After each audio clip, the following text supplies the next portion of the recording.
To change the culture of the organization, we have to look at the different levels of the culture. And for that, we have a famous model available which is called the Iceberg Model of Organizational Culture. The model was presented by Edgar Schein in 1980. And according to Schein, organizational culture is like an iceberg.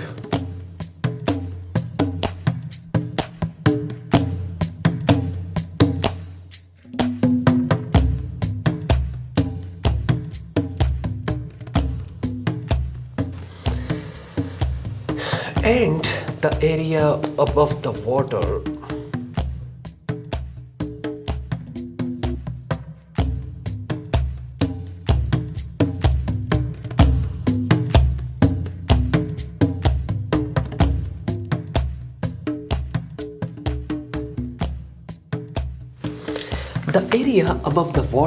is called the artifacts, which is mere 10%. And this is the area which is visible to someone. And for layman, the culture is all about the artifacts. Because what we see, what we feel and what we observe is basically the artifacts.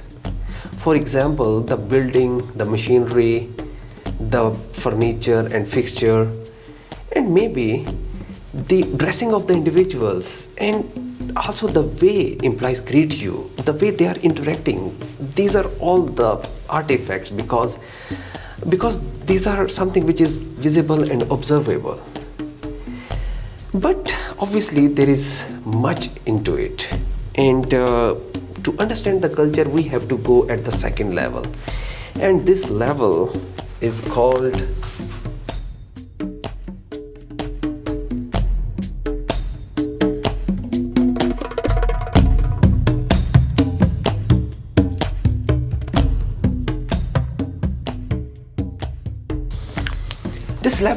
the espoused values, and these are the stated or the claimed values of the organization. Organization basically wish to have their public image in the form of the espoused values, and these values are quite written on the entrance gate, on different documents like financial statements, like office orders, memorandums, on the emails. So basically these values are something the way organization portray their image. Some examples of espoused values include discipline, cooperation, trust, vitality, optimism, equality, accomplishment, innovation. So these are some of the values, and the list goes on. But sometimes there is an inconsistency between the espoused values and artifacts, because whatever the values are, the declared values, maybe organizational members are not showing the same kind of behavior, and there is an inconsistency between the first level and second level. So for that, we have to look at the third level, and this level is called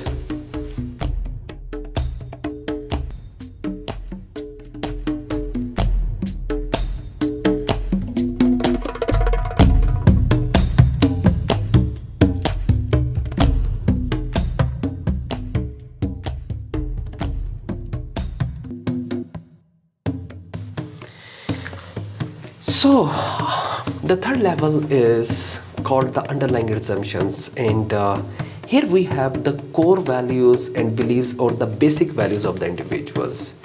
And these are the values what is literally quite dear to everyone, and sometimes organizational members are not aware about their core values.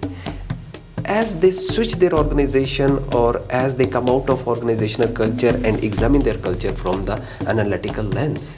And sometimes we feel that when people switch their organization and as they join another organization, then they get to know how different it is to work here, and how differently they were behaving in the last organization.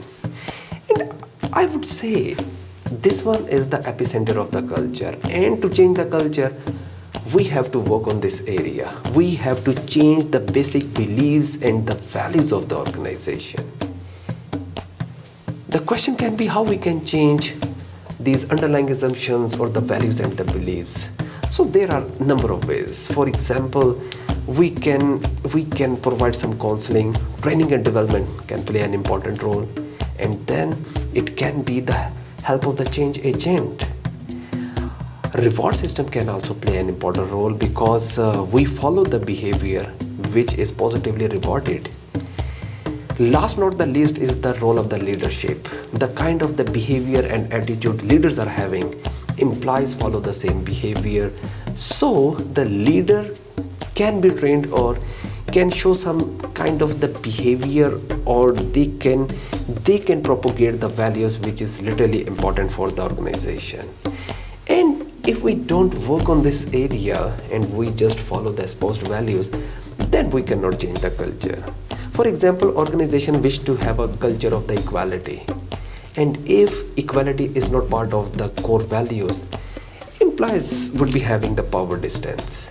The person who would be in a power would have a distance with someone who's not in a power, and with someone who's a stigmatized kind of people or employees. For example, there would be a distance with women, with people coming from minorities, as well as with people who are physically challenged. And same happens to be with the discipline.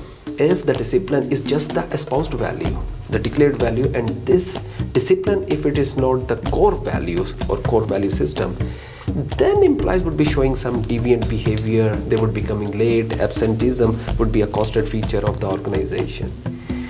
So that is basically the fundamental mistake managers are committing. They just work on the artifacts. They never consider these core values and beliefs. And we have so many examples. Sometimes managers and consultants, they are so particular, they are so enthusiastic to change the culture, and they just try to change the behavior. And if they do, then that is going to be short-lived.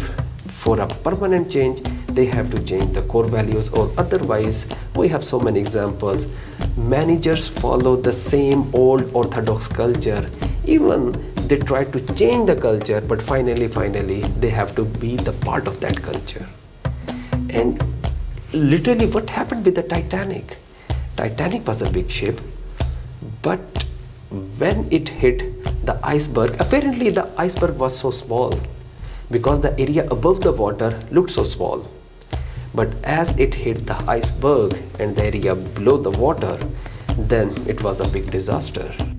So the conclusion is, our core values and beliefs are actually reflected in our artifacts. No matter we have positive beliefs or we have demotivating and dejecting kind of beliefs. And if we have to make a consistency, then we have to work on this area, on the underlying assumptions. Then we may follow a consistency between the core values and the espoused values, as well as espoused or stated values are going to be aligned with the artifacts. Thank you.